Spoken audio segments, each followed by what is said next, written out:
சொல்லம்மா, இயேசுவை அணுகினான், இயேசுவை அழைத்தான். இயேசுவை அணுகினதோடு நிற்க வைக்காமல் இயேசுவை அழைத்தான். அழைக்கணும். நம்ம இருக்கிற இடத்துல செட்டில் ஆயிடக்கூடாது, கம்ஃபர்ட் ஜோன்ல இருந்துடக்கூடாது. அழைக்கணும், உள்ள அனுமதிக்கணும், உள்ளத்தில் அனுமதிக்கணும், குடும்பத்தில் அனுமதிக்கணும், திருமணத்தில் அவரை அனுமதிக்கணும், வாழ்க்கையில் அவரை அனுமதிக்கணும், வியாபாரத்தில் அவரை அனுமதிக்கணும், வேலையில் அவரை அனுமதிக்கணும். நீங்க வாங்கப்பா அப்படின்னு சொல்லி அவரை அழைக்கணும். அவரை அனுமதிச்சு அழைச்சாதான் வாழ்வில் ஒரு பெரிய மாற்றம் உண்டாகும். அடுத்ததாக அவன் ஆரம்பித்தான். என்ன ஆரம்பிச்சான்? இது ரொம்ப அழகு. அவன் இயேசுவோடு தன் வாழ்க்கையை ஆரம்பித்தான். இதுல இருக்கிற த்ரில் வேற எதுலயும் கிடையாதுங்க. இயேசுவோடு வாழ்கிற வாழ்க்கையில் இருக்கிற ஒரு வித்தியாசம், ஒரு த்ரில் வேற எதுலயும் கிடையாது. அவரோடு இணைந்து வாழ்கிற ஒரு வாழ்க்கையில் இருக்கிற வித்தியாசம் வேற எதுலயுமே கிடையாது. அவ்வளவு அழகா இருக்கும், அவ்வளவு இனிமையா இருக்கும். எந்த சூழ்நிலையிலும் என் கூட ஒருத்தர் இருக்கார்ப்பா, அவர் பார்த்துக்கிறார்ப்பா. அந்த ஒரு பெரிய வித்தியாசம், அந்த ஒரு பெரிய நம்பிக்கையா இருக்கும். இந்த உலகத்துல நான் எதை ஆரம்பிச்சாலும் அதுக்கு ஒரு முடிவு இருக்கு. ஆனால் அவரோடு கூட இருக்கிற ஒரு உறவை நான் ஆரம்பிக்கிறேன் பாருங்க, அது நித்தியமாய் அவரோடு கூட இருக்கும். அதுக்கு முடிவில்லை. அப்படி முடிவு இருக்குன்னு சொன்னா நான் பின்வாங்கி போனதான்.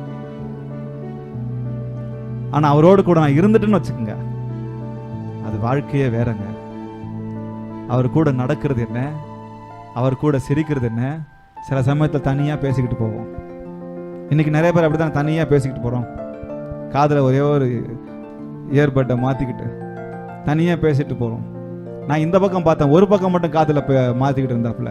பாவம், யார் பெத்த பிள்ளையோ தனியா பாய்த்தியம் போக சுத்திக்கிட்டு போகுது. அப்புறம் பார்த்தா நானே அப்படிதான் போட்டுட்டு சுத்திட்டு இருக்கேன். இயேசுவோடு எவ்வளவு அழகான ஒரு வாழ்க்கை இருக்கு தெரியுமா? அங்க உயர்வும் இல்லை, தாழ்வும் இல்லை. அங்க ஏழை இல்லை, பணக்காரன் இல்லை. ஹல்லேலூயா. அங்க எந்த ஜாதி பெருமை இல்லை, தாழ்வு மனப்பான்மை இல்லை. சமமா வாழ்வோம், எல்லாரும் சந்தோஷமா வாழ்வோம். கஷ்டங்கள் இருக்கும், கரடு முரடுகள் இருக்கும், முள்ளின் பாதை இருக்கும். ஆனா எல்லா இடத்திலும் ஆண்டவர் கூட இருப்பார். ஹல்லேலூயா. அவன் இயேசுவோடு ஆரம்பித்தான் தன்னுடைய வாழ்க்கை. நானும் நீங்களும் அப்படிதான்.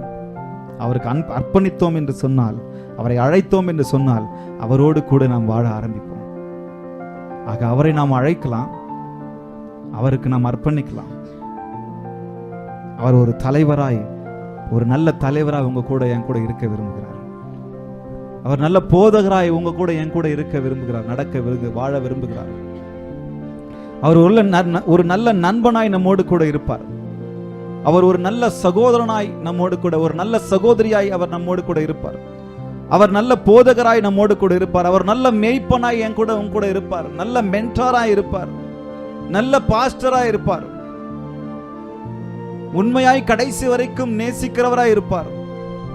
உங்களுக்காக எனக்காக எந்த எல்லைக்கும் இறங்குகிறவராய் இருப்பார். கடைசி வரைக்கும் கைவிடாதிருக்கிறவராய் இருப்பார். கூட வாழ ஆரம்பிச்சிட்டார் சகேயு. பேசியிருக்காங்க. சகேயு கூட எத்தனை போதனை செஞ்சிருப்பாரு அந்த கொஞ்ச நேரத்துல எவ்வளவு பேசியிருப்பாரு. அந்த வாழ்க்கையை மாற்றிடுச்சு. கொஞ்ச நேரத்திலேயே நான் என்னென்ன செஞ்சுன தவறு எல்லாத்தையும் மாத்திக்கிறேன்ப்பா, நாளைத்தனையா கொடுத்துட்றேன்ப்பா, அதிகமா வாங்கணும்னு சொன்னா எல்லாருக்கும் திருப்பியும் கொடுத்துட்றேன்ப்பா. வாழ ஆரம்பிச்சுட்டா இந்த மாதிரி தான் நம்ம வாழ்வோம். நாம் நமக்காக வாழ மாட்டோம், பிறருக்காக வாழ்வோம். ஹல்லேலூயா. எவ்வளவு நல்ல தேவன். வசனம் சொல்லுகிறது 23 சங்கீதம் 6வது வசனத்துல, என் ஜீவனுள்ள நாளெல்லாம் நன்மையும் கிருபையும் என்னை தொடரும். நான் கர்த்தருடைய வீட்டில் நீடித்த நாட்களாய் நிலைத்திருப்பேன். யோசிச்சு பாருங்க, அந்த அவரோடு கூட வாழ்கிற வாழ்க்கையில எவ்வளவு இனிமையா இருக்கும் அப்படின்னு சொல்லி யோசிச்சு பாருங்க. எவ்வளவு அழகா இருக்குன்னு சொல்லி யோசிச்சு பாருங்க. எவ்வளவு ஆறுதலா இருக்குன்னு கொஞ்சம் யோசிச்சு பாருங்க. அப்படி நானும் நீங்களும் இருக்கணும்னு சொன்னா அவரை அணுக வேண்டும், அவரை அழைக்க வேண்டும், அவருக்கு அர்ப்பணித்து அவரோடு கூட என் வாழ்க்கையை நான் ஆரம்பிக்கிறேன்ப்பா. அந்த நல்ல வாழ்க்கைக்கு முடிவில்லை. கடைசி வரைக்கும் நான் அவங்க கூடவே இருக்கிறேன்ப்பா, முடிவில்லை. ஹல்லேலூயா. 9:30 மணிக்கு தான் முடிக்கணும். ஹல்லேலூயா. நேரம் ஆயிடுச்சு. நாம் நம்மை தாழ்த்துவோம். இயேசு சகேயுவின் ஆத்துமாவின் மீது ஆர்வம் காட்டினார். சகேயு இயேசுவின் மீது ஆர்வம் காட்டினார். எவ்வளவு நல்ல விஷயம். அப்போ நான் என் வாழ்க்கையை ஒப்பு கொடுக்கிறேன். நீர் சொல்லுங்க, நான் செய்கிறேன். ஒப்பு கொடுக்கலாமா?